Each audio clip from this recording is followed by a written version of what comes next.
Hello, everybody, and welcome to the show. I am Sharon Feckety, the Doctor Whisperer, and with me today, I have one of my favorite doctors, Dr. Kym Caporale. Welcome back to the show. Thank you, Sharon. It's nice to be back. It's been a couple years, right? Well, I will remind you that the last time that we spoke, you were in Hilton Head, and it was pretty much the beginning of the shit show of what we are still in today. Just, looks a little different. Yeah. That's true. That's true. You were doing a lot of teletherapy, a lot of herbs and, instructing your patients how to insert them. You would send them the seeds. Am I saying that correctly? The little press-on seeds. Yeah. Yeah. So it's been a little while, and here we are now in February of 2022, 2 years later, and still navigating through it. I know, we are. And I think that we were talking about fear back then, that, fear is sometimes a driving force to disease. And in fact, I just posted something on Facebook about fear and faith. And because I had some patients that are so fearful still, and because it's so uncertain, unpredictable. Yeah. So what does that look like? Because I work with a lot of mental health practitioners, and what you just said is really the crux of it. Anxiety, fear has been the primary symptom, I feel like, of everything. So that's been the same for you with your patients? Oh, yes, definitely. The anxiety from even from COVID, post-COVID symptoms to pre-COVID to will I get it again? I don't want to be sick again, so the anxiety patient is what we see most of right now. Yeah. And so I didn't mention, and if you didn't watch the last episode, Dr. Kym is an acupuncturist, and I have had the great pleasure of receiving acupuncture over 20 years now. And my first introduction was in New York when I was working with Eastern Western medicine. And I really love the combination and the power of Eastern Western medicine. And I think that what you've done and what you've created in your practice has been, incredible. And you've gone from, teaching at the East West College of Medicine and selling your own products now. So why don't you give everybody a little backstory into kind of how you as the acupuncturist and you as the entrepreneur continues to evolve? Well, several years ago, I renamed the practice Beyond the Needle. And I wanted to do that because I think it's not just the needle. I think it's the relationship you have with your patients and what you do as a businesswoman or business person and your entrepreneurship. And so under the umbrella of Beyond the Needle, I had always loved to put combinations of herbs together, but combinations of creams together. And I always wanted my own product line, and I had developed some for family members. And I decided to kind of go beyond the needle. And so what had happened, not only did I do the product line within my clinic and around my clinic, but I also put it out there to the retail world, but also to private label my products and to formulate products for other companies. So I'm doing that too. And then, so Beyond the Needle, of course, goes to my teaching, and I teach several classes, different classes with acupuncture point injection, to other acupuncturists, to business practices, to acupuncturists, to herbs and remedies for them. So there's classes that they do as continuing ed. And so all of that is turned into a pretty big business. It's turned into a business of practice is my clinic, but also my product line and also my education part of Beyond the Needle. Yeah. So yeah, it's such a great name because it really is. No, there's so many other modalities. And I remember when I was first introduced to acupuncture, of course, like many, I was ignorant and scared of a needle coming at me. And and then I realized that it was like, it's like a hair follicle, coming at me. And Yeah. right. And I loved it. And I was in New York running director of operations for this medical company. And I remember the acupuncturist, Dr. Caporale, and he would see me just completely stressed out. He'd be like, come into my office, Sharon. And he would just put those beads in my ears. And I would feel like I was floating every time I walked out, and it's such a wonderful stress reliever. So we had talked about anxiety before. It's a wonderful resource for healing and also for infertility. One of the things I've always loved is that you have spent a lot of your practice helping women give birth, right? So, and I don't think a lot of people know about how valuable your practice is when it comes to infertility. Why don't you tell the audience a little bit about that? Well, that is basically our specialty at the office. So I've been doing that for 23 years. Have many, many babies. We call them the Caporale sweet peas. So many, I think the oldest twins, my first successful within the practice, are twins that are going to Embry-Riddle. And I am actually their godparent. Oh my God, that's beautiful. Yeah. And, the mom always sends me, their awards that they've received from elementary school all the way now. They're at Embry-Riddle, and how wonderful that is, on scholarships. And so to see that, but what happens with reproductive medicine is, you're caught up with wanting to have a child, and then it stresses you out, and you have family issues because, the mother-in-law might say, just be calm, it'll happen. Or the sister-in-law is having a baby and you're not, things like that. So we bring in the emotional component, and acupuncture can obviously, because of anxiety, and what you just spoke about. So it brings out the emotional component, and it also brings more blood flow to the uterus to make a great environment. So one of our taglines is that, we make parents out of patients.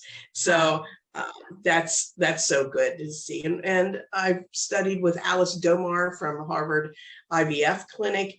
Alice Domar is a psychologist that has written many books about women's health and about reproductive medicine and about the calming aspect of it. So I think our clinic is a full run clinic, not only putting in the needles, but again, beyond the needle, looking at the emotional component, that we can sit with our patients and listen to them and know what they're going through. After 23 years, I've heard it all. And I have 3 other acupuncturists that are in my clinic that specialize in infertility because they've interned with me, and then I've taught them. And there's many times I do a telehealth consultation, so I can meet with the husband, or I can meet with the family members, and I can see them via Zoom. And we just, we're a full run fertility clinic, and we work with area specialists with reproductive medicine also. We don't, reproductive endocrinologists refer to us. So we're just get it on with that. Well, I love it because another thing that I don't think many people are familiar with, and 2 of my friends in business both had miscarriages, and I saw both of them last night at an event. And they're business women, they have to show up. I mean, just the fact that one of them was running the event I was at, the other one has another really big job, and they have this, life altering moment. And then it seems kind of hopeless, and should we try again? And what can we do? But do you experience a lot of women coming through the practice that have had miscarriages? Yes. And that's I myself had a miscarriage. So even though I'm old, it's Stop talking about my friend like that. It's with you for a long time, your entire life. And the woman that has experienced a miscarriage, they are fearful of doing it, having another miscarriage. They want to get pregnant, but they're fearful. Here we go again with the anxiety. And acupuncture for post miscarriage and acupuncture to actually enhance the holding of the pregnancy really works very, very well. It just is great. And again, because we're there more also to support them, support our patients, and hold their hand, and we know what they're going through. And we can also group them with mentors from our clinic that have patients that have had that experience, and then they can call them. And that's a really good aspect that I failed to tell you about. The clinic has a mentorship, has another person, their partner, somebody that's gone through all this. Life experience. Yeah, exactly. Yeah. So important. Yeah. Yeah. I mean, I find it just a totally different world walking into an acupuncturist office sometimes versus your standalone primary care. Typically you're going to walk in and you're going to see some crystals or maybe some beautiful, what are those lamps called? The salt rock lamp. We were just talking about the salt rock therapy. Yeah. Salt therapy. I'm calling it Salt Rock, like the restaurant.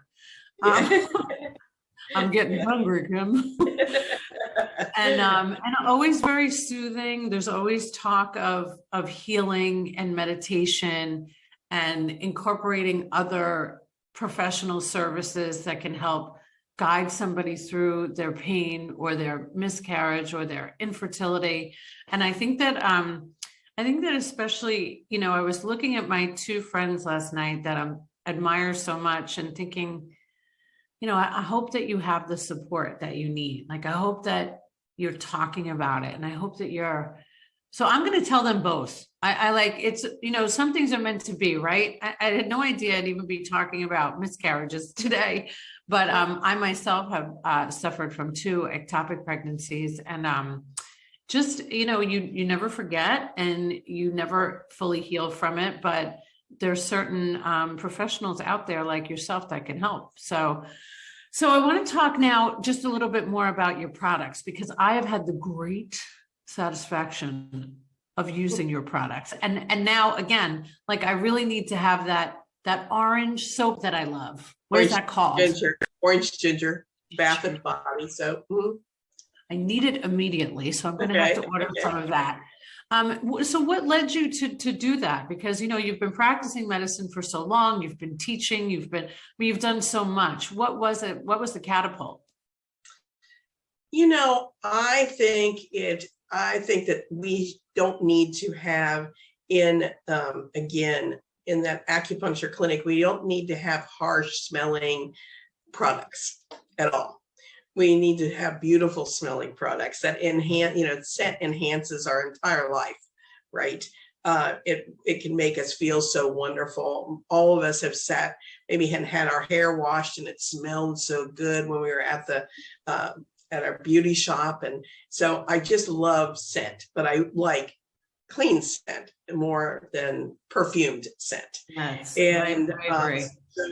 And so I just decided to take a combination of things that I knew worked and for me, and put it to a whole skincare line, a remedy care line for pain or for, and some massage oil.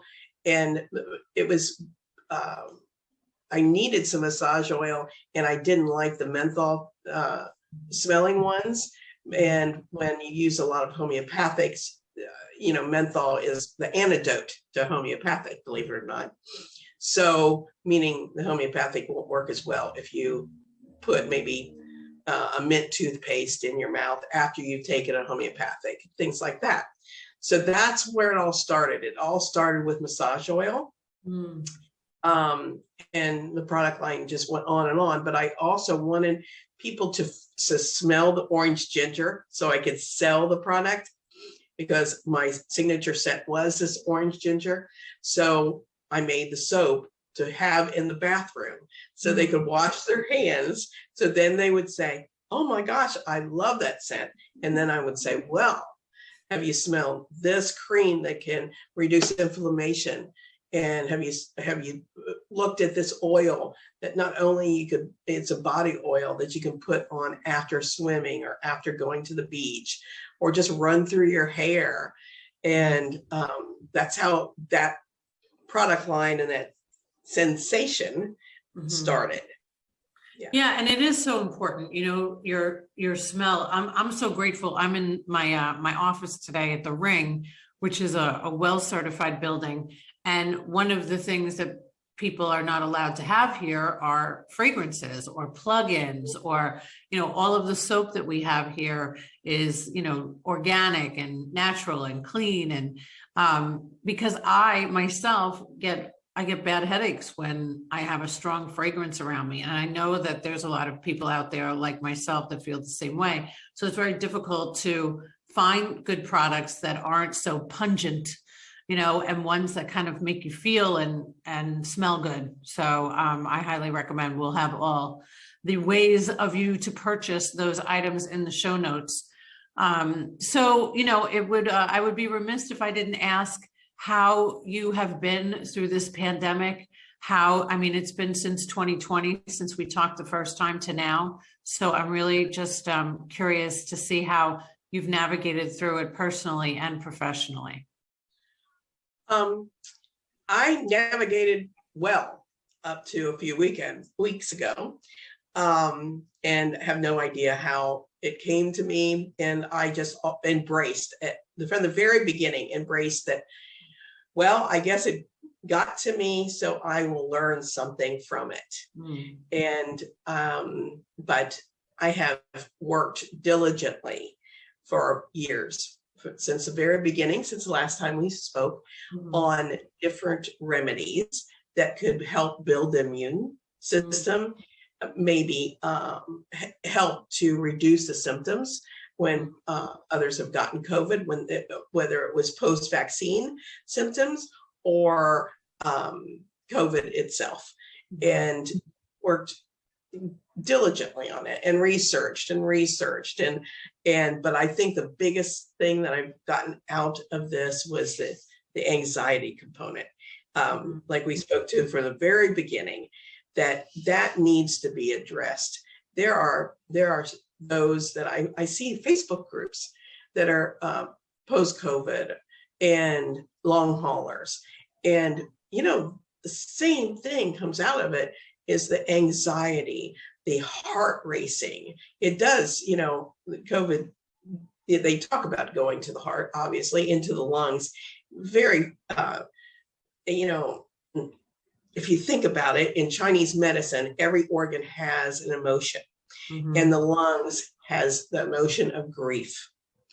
And I think about the grief of seeing deaths, of seeing people die, from family members die, but also not touching them, or we're quarantined and we don't touch anybody, and that's so important too. So I think that I've learned through all of this that we need more support in the emotional component than the anxiety component to people getting through this, what the world is now compared to what it was 3+ years ago. Yeah. So, yeah. I'm with you, sister. Yeah. I think that I think that for me personally, it's been very important I feel like I was lucky because I got it in 2020 before the vaccine, and I did not have a very difficult case. So the fear was removed of getting it, right? The anxiety of getting it was gone because I already had it. I went through it. I survived it. But then, yes, watching so many people that have passed and have lost loved ones and been with family members that they're so scared to death that they're going to get it. And everybody's lives have kind of been put, on hold. And of course, the media does not help with stress at all. So I'm quite sure that you are of the same mindset to turn that damn TV off. Oh yeah. I mean, at least they've stopped putting how many deaths are on, has happened on TV as much now. They've stopped that. Yeah. I think, or maybe I just have decided not to even watch it. I don't know. I wouldn't know either. You and me both. Yeah. I just refuse to think that way. And I think there's so much to be grateful for, and we can move past this. But I really, really think that addressing the depression, addressing anxiety, the anxiety attacks, and I would be lying to you that I have had those anxious moments and that anxiety attack and that racing heart. And I think how great it is basically that I know how that feels, so I can help someone else and say, yeah, I know, I get it. Yeah. Let's get through this together. There's so many things: meditation, breathing, going outside. And I'm a big one of, and I know you are too, because when you get on your bike and I see it on Facebook, getting outside, it just quiets the mind. Leave those inside moments inside and go outside and just, get yourself right and ground yourself. And, it's hard though, but people aren't used to doing that. And so I think that our medicine needs to, just like I was saying, that we're doing a big change with our practice and looking at restorative medicine. Restore yourself to a balance. And it's going to be big.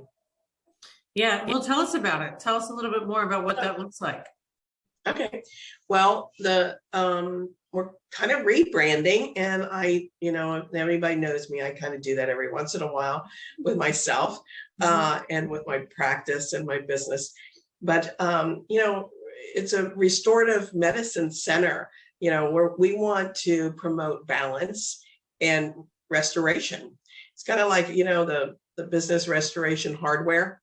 That's what I thought about, and actually restore what you want your body to look like and feel like. I'm not talking about it's a weight loss thing. It's not that. It's a healthy thing. And how to restore yourself back to that balance that you want, that you desire, or that you used to have. And that's what we're going to be all about. And even fertility is restoring medicine. It's a restorative medicine. It's taking your body back to perfect balance and health, so you could obtain pregnancy and obtain a healthy pregnancy and conceive, or resolve. And I would be remiss if I didn't talk about, we're not all about having your own child too. Sometimes you just resolve where maybe you might adopt, and we're there for you in that line, because I've had so many years helping women do that, and that's okay. But also helping women, helping couples know that it's okay. And so it's all about restoration. Yeah. Oh, I love that. I love it. I'm so excited. I'm excited about all that you do. And I love that you're constantly evolving. And then the brand just follows that evolving in business. And I know that you've been in business on your own for quite some time now, and you have helped a lot of your fellow practitioners understand that it's a grind, baby. That's right. It's not easy, but it's worth it when you get to do what you love, right? Right, exactly. And it's, being an entrepreneur, I mean, everybody should be an entrepreneur, right? And grow with their businesses. And if you need to grab something else off the shelf, grab it off the shelf, take it with you. And whether it's something to help you with your business, help you with yourself, help your family, help your friends, you might need to do that. And I think that that the medical and medical professionals sometimes go about that they just need to treat somebody medically, but maybe not. You don't have to do that. You can broaden your practice and make it a beautiful practice if you will just allow it to kind of flow. I always say it's fluid, guys. It's fluid. Yeah. Don't make it so solid. Yeah. It's so true. We love that word flow. And Yeah. we're going to flow right out of here now, because the attention span of our audience members today, it gets smaller every year. Now we have to contend with, NFTs and so many different social media platforms. And I just think that you're 100% right, that you should open your mind and you should flow. And if you're evolving as a human, you can always evolve your practice to match how you are living your life today. So thank you, as always, for coming on the show. You're And welcome. I'm definitely I'm gonna order me some of that ginger peach. Is that what it's called? Or orange ginger. Orange ginger. I'm gonna order that Yes. tonight. Thanks. Okay. Thanks. Talk to you soon. Bye. So don't forget, if you mention that you've seen the show or listened to it on the podcast, mention Thai Technology and you will get 3 months for free.